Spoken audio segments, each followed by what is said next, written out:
really prefer this, yeah? Okay, I don't know. Hey guys, my name is David Prater.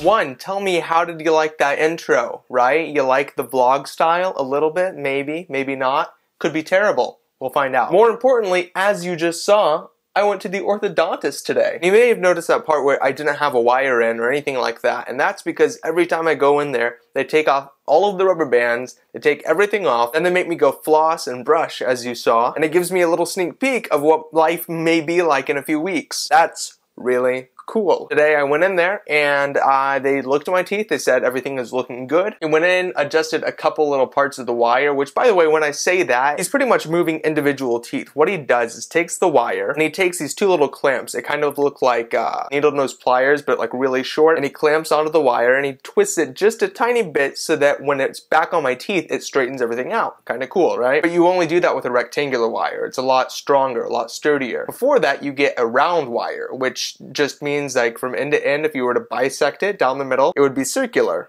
Whereas the one that it's in right now is like a rectangle. If you were to take a cross section, it would look like that. And actually, the adjustments he made today were a little bit weird. Right now, it's feeling a little bit different than usual. When he first put it on, it hurt a little bit because that's what happens right at the beginning, which is awesome. I love that. It's great. But right now, it kind of feels as if I have a slight overbite on the left side over here. And then after that, he said, okay, we need to get these out of your mouth. And I said, yeah, nope, yes, you do. Because by the way, I'm leaving probably around January 15th or 16th. I don't know. I don't have a plane ticket yet. But that's when I'm leaving the country to study abroad. So obviously I need these out of my mouth before then. And at the very end, we scheduled 3 more appointments. So the first one is going to be next month. On December 17th, I'm getting a permanent retainer. And I wasn't too sure what that was when he was talking to me about it. It's just a wire that goes along the back of the bottom of the front teeth, which is a problem area for a lot of people that have had braces and then get the braces out. You get the braces out and then all of a sudden these start getting crowded again, and it's weird. A permanent retainer allows you to not have to deal with that. So that'll be good. And then I'll get a clear retainer for the top teeth to wear at night. Then on January 7th is D-Day, D-Bond Day, right? And I'm not really sure what that means yet, but I'm going to do my research and I'm going to come back with more information about the debonding of braces, of brackets, whatever it is. And then 4 days later, January 11th, I'm getting my braces out of my mouth entirely, and I will be done wearing braces forever. We have the entire month of November,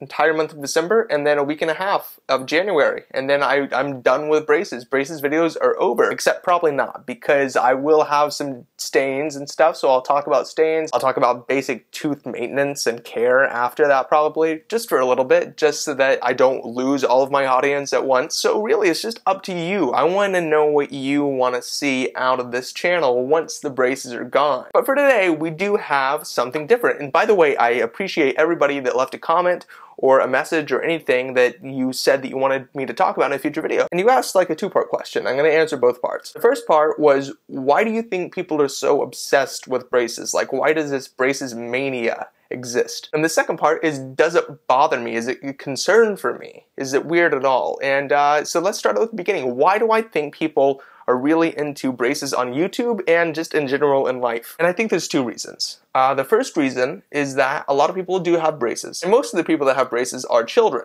right? I mean, it makes sense. As generally whenever dentists are talking to the parents and they're like, yeah, your kid needs braces. And the kid's like, yeah, I want braces, I want straight teeth. And then the parent's like, yeah, we'll do it. Okay, whatever. Money's no thing. Nothing. Money is nothing. I forgot. Okay, yeah. But then as you get older, you start to realize that you really did want braces whenever you were a kid, but you never had the opportunity. And so a lot of adults end up getting braces as well. And I think it's the adults that come to this channel and say, hey, there's another guy my age or maybe a little bit younger or whatever, and he has braces, and I can feel comfortable, I can identify with that. And I think that's why people are drawn to braces videos on YouTube. But secondarily, and this is kind of a different one, there is a braces fetish I found out recently. There's a viewer who I've been talking to quite a bit, and he asked me if I've ever been interested, had like a fetish, a very strong infatuation with people with braces. And the answer is no, I have not. But he went on to say that he used to have braces, and now when he sees people with braces, he gets, kind of turned on, okay? And I don't think there's anything wrong with that, but that is